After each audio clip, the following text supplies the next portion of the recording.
প্রিয় দর্শক, বাংলা নাটকের জনপ্রিয়তা দিন দিন বেড়েই চলেছে। সেই সাথে বাড়ছে নাটকে অভিনয় করা অভিনেতা অভিনেত্রী। চকলেট বয় লুক, স্নিগ্ধ হাসি আর সাবলীল অভিনয়, এই তিনটি গুণ যার মাঝে আছে তাকে বর্তমান প্রজন্মের দর্শক এক নামে চেনে। তিনি আর কেউ নন, ইয়াশ রোহান। কিন্তু আপনারা কি জানেন, এই তারকা অভিনেতা হতে চাননি কোনোদিনই, কিংবা তার বাবা মা দুজনেরই যে বিনোদন জগতের কিংবদন্তি, সেটা কি আপনার জানা আছে? ইয়াশ রোহানের বাস্তব জীবন সম্পর্কে জানতে ভিডিওতে লাইক দিয়ে শেষ পর্যন্ত দেখতে থাকুন। ইয়াশ রোহানের আসল পরিচয় খুঁজতে গেলে আমাদের ফিরতে হবে শোবিজ জগতের এক অভিজাত পরিবারে।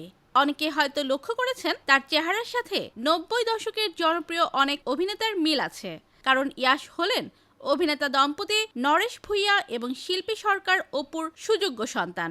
পরিবারে অভিনয়ের আবহাওয়া থাকলেও ইয়াশ কিন্তু শুরুতে ক্যামেরার সামনে আসতে চাননি।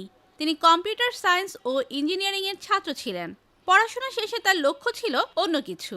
কিন্তু রক্তে যার অভিনয়, তাকে কি আর দূরে রাখা যায়? অনেকটা শখের বশে আর বাবা মায়ের অনুপ্রেরণায় তিনি পা রাখেন মিডিয়াতে। ইয়াশ রোহানের জনপ্রিয়তার শুরুটা হয়েছিল রূপালী পর্দা দিয়ে। 2018 সালে গিয়াসউদ্দিন সেলিমের স্বপ্নজাল সিনেমায় অপু চরিত্রে অভিনয় করে তিনি রাতারাতি সবার নজর কেড়ে নেন। পরিমণির বিপরীতে তার সে মায়াবী অভিনয় দর্শকের মনে গেঁথে যায়।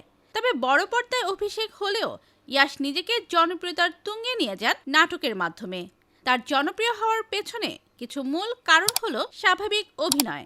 ইয়াশ কখনো অতি অভিনয় করেন না। তার কথা বলার ধরন ও এক্সপ্রেশন অত্যন্ত রিয়েলিস্টিক। রোমান্টিক ইমেজ, বর্তমান সময়ে রোমান্টিক ঘরানার নাটকে তিনি একচ্ছত্র আধিপত্য বিস্তার করেছেন।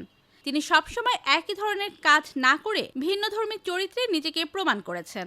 নেটওয়ার্কের বাইরে বা পুনরুত্থান এর মতো কাজগুলো এর বড় উদাহরণ। বাস্তব জীবনে ইয়াশ রোহান মানুষ হিসেবে কেমন?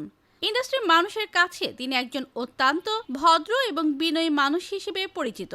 তার সহকর্মীরা তাকে সবসময় একজন প্রফেশনাল অভিনেতা হিসেবেই দেখেন। ব্যক্তিগত জীবনে তিনি কিছুটা অন্তর্মুখী। খুব বেশি আড্ডাবাজি বা গসিপে তাকে দেখা যায় না। কাজের বাইরে সময় কাটাতে পছন্দ করেন পরিবারের সাথে। আর মজার ব্যাপার হলো, অভিনয়ের পাশাপাশি তার টেকনিক্যাল বিষয়ে বেশ ঝোঁক রয়েছে। স্বপ্নজাল থেকে শুরু করে আজকের অসংখ্য জনপ্রিয় নাটকের নায়ক ইয়াশ রোহান প্রমাণ করেছেন যে স্টার কিড হওয়াটা বড় কথা নয়, নিজের মেধা দিয়ে টিকে থাকাটাই আসল। ইয়াশ রোহানের কোন নাটকটি আপনার সবচেয়ে প্রিয়? লিখে জানিয়ে দিন কমেন্ট করে।